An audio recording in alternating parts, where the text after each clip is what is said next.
ఆర్ఆర్ఆర్లో global star Ram Charan main హీరోగా, young tiger NTR side క్యారెక్టర్లో వారి వారి పాత్రలకు అద్భుతమైన న్యాయం చేకూర్చిన విషయం అందరికీ తెలిసిందే. చిత్ర కథా రచయిత విజయేంద్ర ప్రసాద్ గారు కూడా ఇటీవలే ఒక ఇంటర్వ్యూలో మాట్లాడుతూ ఎన్టీఆర్ది ఆర్ఆర్ఆర్లో సపోర్టింగ్ రోలేనని స్పష్టం చేసిన విషయం మీకు తెలిసిందే.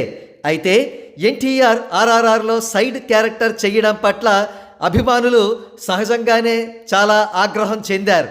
కానీ ఎన్టీఆర్ ఆ పాత్రను ఇష్టపూర్వకంగా చేశాడు కాబట్టి అభిమానులు ఏమీ అనలేని పరిస్థితి. అయితే ఆర్ఆర్ఆర్ చిత్రంలోని తన రోల్ నుండి ఎన్టీఆర్ గుణపాఠం నేర్చుకున్నట్లుగా ఏమీ కనబడడం లేదు. ప్రస్తుతం ఎన్టీఆర్ బాలీవుడ్ ప్రాజెక్టు వార్ 2 చేస్తున్నారు. ఆ చిత్రంలో హృతిక్ రోషన్ మెయిన్ హీరోగా, ఎన్టీఆర్ నెగిటివ్ షేడ్స్ ఉన్న సపోర్టింగ్ రోల్లో కనబడతారని ఇన్సైడ్ సోర్సెస్ చెబుతున్నారు. మరో ప్రక్క రామ్ చరణ్ ఒక బ్రహ్మాండమైన బాలీవుడ్ ప్రాజెక్టుకు గ్రీన్ సిగ్నల్ ఇచ్చారు. బాలీవుడ్ నంబర్ 1 డైరెక్టర్ సంజయ్ లీలా భన్సాలీ ప్రాజెక్టుకు ఈ మధ్యనే డాటెడ్ లైన్స్ పై సంతకం చేశారు.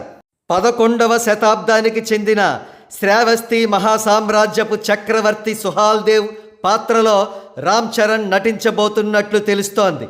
ఈ మహారాజు విదేశీయుల దండయాత్రల నుంచి భారతదేశాన్ని రక్షించిన వాడుగా చరిత్రలో ప్రసిద్ధిగాంచాడు.